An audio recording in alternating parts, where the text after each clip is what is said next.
Hello everyone and welcome to another video. This is your social spectator. Please remember to like, share and subscribe to this channel as we discuss various topics that I see throughout the day and find interesting or I would like to share with you.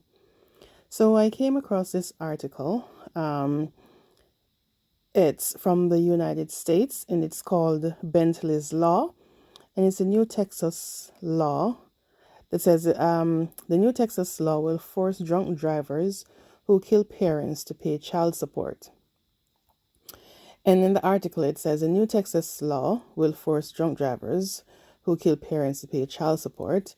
Bentley's law, which is named after a drunken driving victim's surviving son, would require people convicted of intoxication manslaughter to pay restitution. Payments would begin a year after the defendant is released from prison and continue until all of the victim's surviving children turned 18. It says supporters of the bill hope it will deter drivers from getting behind the wheel after they've had too much to drink, and the Texas bill was signed during this session. So a little bit of a background. It says, why is it called Bentley's Law? On April 13, 2021, a knock at the door changed Cecilia Williams' life forever, according to a report from KSDK, which is KHOU 11's sister station in St. Louis, Missouri. I got up out of bed to an officer and a state trooper standing at my door, Williams said. What they told me, I didn't expect. Williams' son, daughter-in-law, and grandson were killed when they were hit by a drunken driver along Highway 30 in Jefferson County. They repeatedly told me that they had died in a fiery crash, she said. It was at that moment that Williams decided something had to change. I made a promise to my kids and my grandson and other people that I was going to do what I could to stop people from driving under the influence, Williams said. Working with local legislators, she drew up legislation that has become known as Bentley's Law.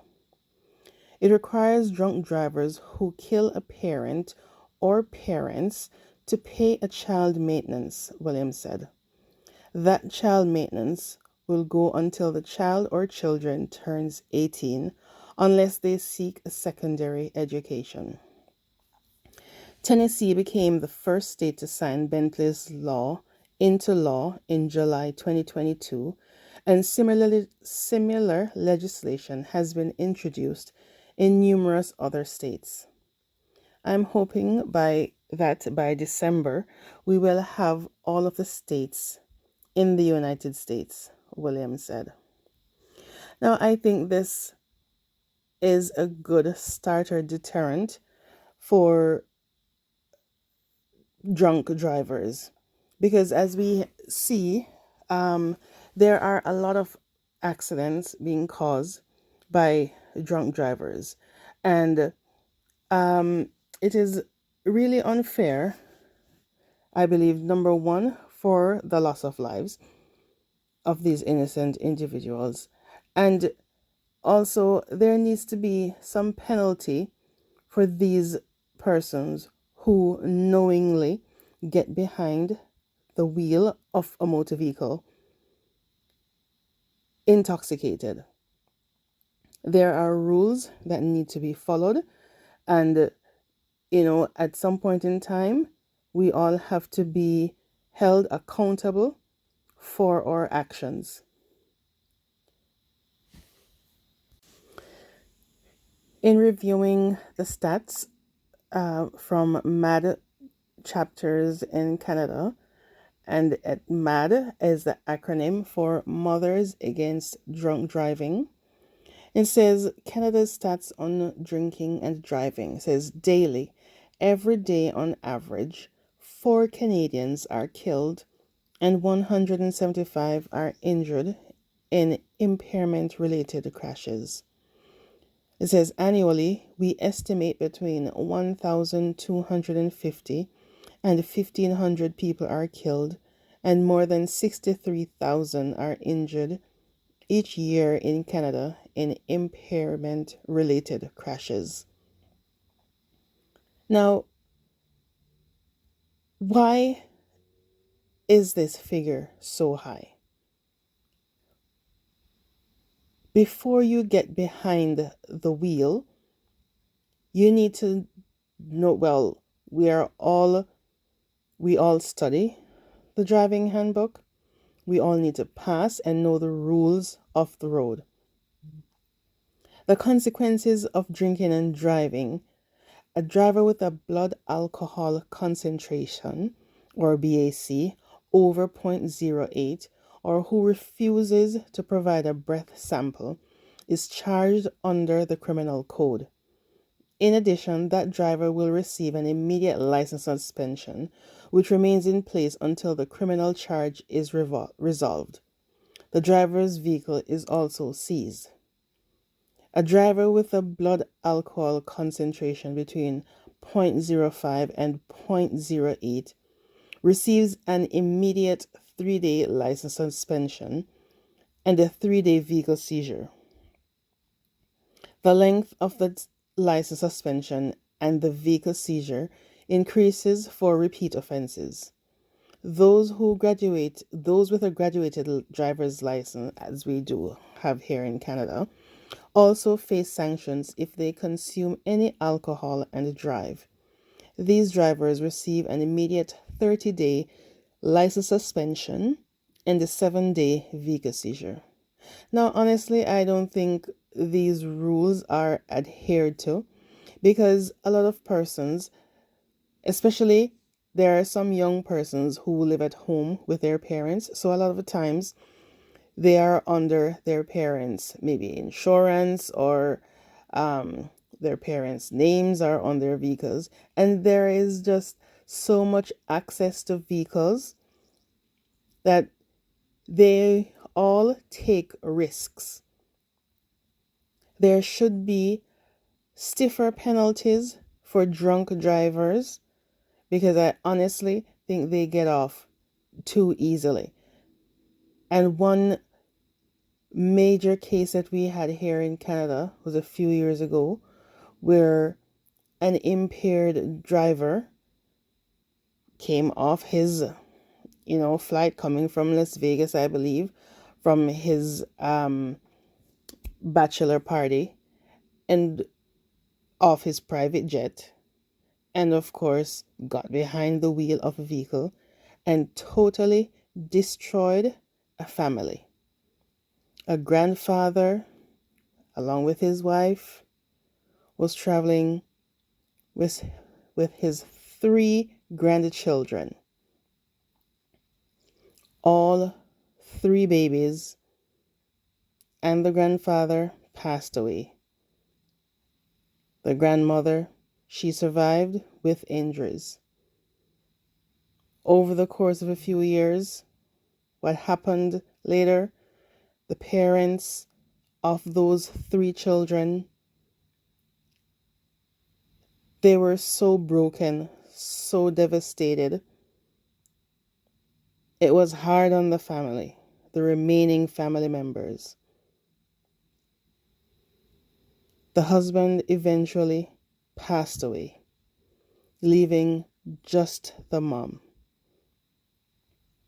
Now, when we think of this, how would you feel knowing that you are the one who caused the decimation of a family? This lady now has to live for the rest of her natural life, coming from a household of 5, beautiful family, listening to the kids running around, going to their soccer matches, they're going to the parks, having your fun family time. And you sent your children to spend some time with their grandparents as you would normally do. And because of one selfish driver's action, because you cannot tell me that persons who go behind the vehicles intoxicated aren't selfish people. A lot of us from time to time will, when we socialize, we do have, a bit of a drink, a glass of wine here, a glass of, I don't know, sherry or whatever other strong alcoholic drink there is, have a shot or whatever. But we need to be responsible for ourselves and for our actions. We know our body tells us when we've had enough. I have been to parties, I have had alcohol, but I know my limit. Once I feel my head starts getting light, after if I have consumed, you know, two beers or whatever, once I feel my head starts getting light, then I resort to drinking water or drinking some juice.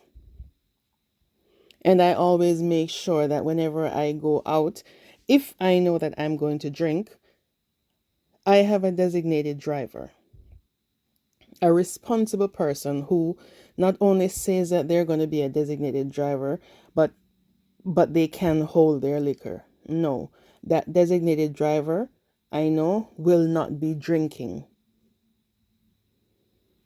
So we need to be responsible for ourselves. There's nothing cute in continuously saying, "Oh, I got so wasted, man. I feel so good, man. I feel good being so wasted," and you wake up not knowing anything. If you're at your house and you're having a sleepover where everyone there will be sleeping over if you're going to drink, okay. But if you're going to go out, go to a club, go anywhere, you need to be responsible. And you're going to cause accidents. These families are going to lose their loved ones. And then you are going to get a slap on the wrist, your license suspended, your car impounded, but you continue to live your life while you have destroyed a family. Now, when you look at that family, they had three kids, and all three babies passed away. But you can spend a few years behind bars and then you can come out and continue living your everyday life while another family is totally destroyed. I would like us to look into ourselves, think deeply,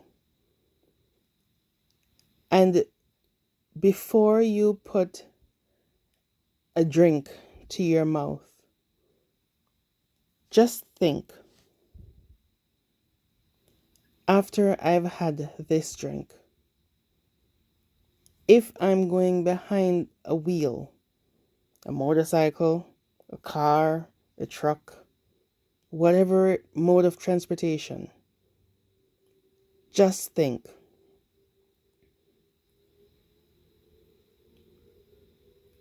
if I'm not sober enough, can I cause harm to someone else or even myself?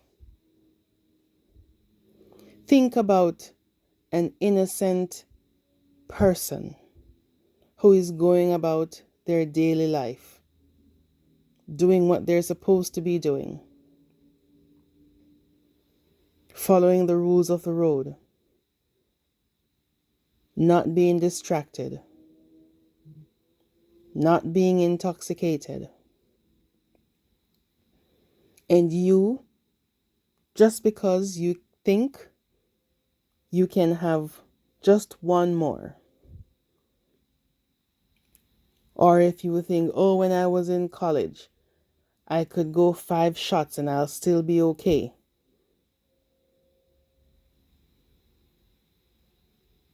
It's not the same. Please, I implore you, don't drink and drive. I really wish this Bentley's law will be adapted by all countries. That should be a start to deter drunk driving.